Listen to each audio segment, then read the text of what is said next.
जय श्री कृष्णा। आज इस वीडियो में मैं आपको कलंक चतुर्थी की कथा बताऊंगी।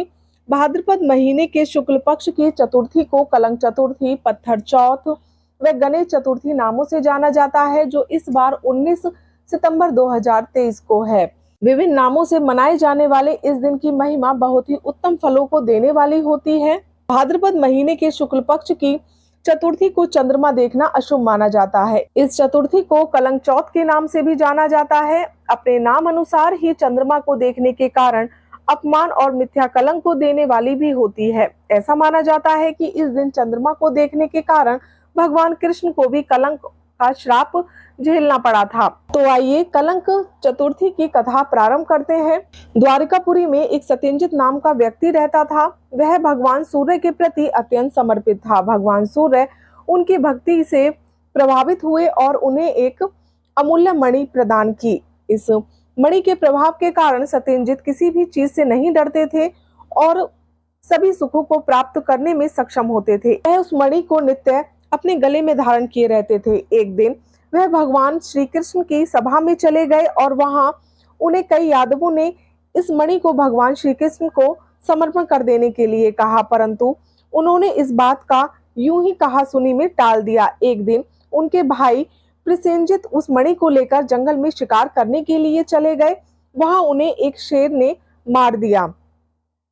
जब कई दिन तक प्रसेनजित वापस नहीं लौट कर आए तो सत्यंजित ने यह घोषित कर दिया कि भगवान श्री कृष्ण ने उन्हें मारकर उनसे मणि प्राप्त कर ली है। भगवान श्री कृष्ण को जब यह बात पता चली तो वे बड़ी चिंतित और लज्जित हुए और मणि की तलाश में जंगल की ओर चले गए और प्रसेनजित के कंकाल के पास पहुंचकर उनके मारने वाले सिंह के पद चिन्हों का पीछा करते हुए एक गुफा में पहुंच गए। वहां जाकर उन्होंने राजा जाम्बवत की अत्यंत सुंदरी कन्या को उस मणि से खेलते हुए देखा। इसके बाद उन्होंने मणि देने के लिए जाम्बवत से प्रार्थना की और उनके मना करने पर उन्हें युद्ध में पराजित करके मणि को प्राप्त कर लिया और हार जाने के बाद जाम्बवत ने अपनी सुंदर कन्या जाम्बवती को श्री कृष्ण को समर्पित कर दिया।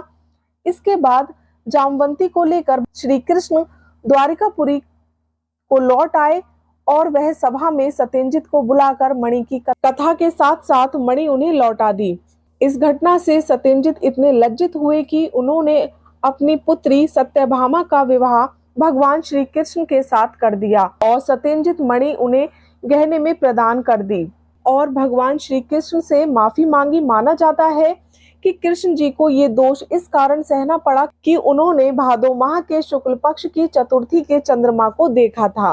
नंदिकेश्वर ने इस कथा को इस प्रकार सुनाते हुए सनत कुमारों को कहा कि जो कोई इस कथा को भक्ति पूर्वक सुनेंगे उनको भाद्रपद शुक्ल चतुर्थी को चंद्रमा को देखने का कदाचित दोष नहीं लगेगा।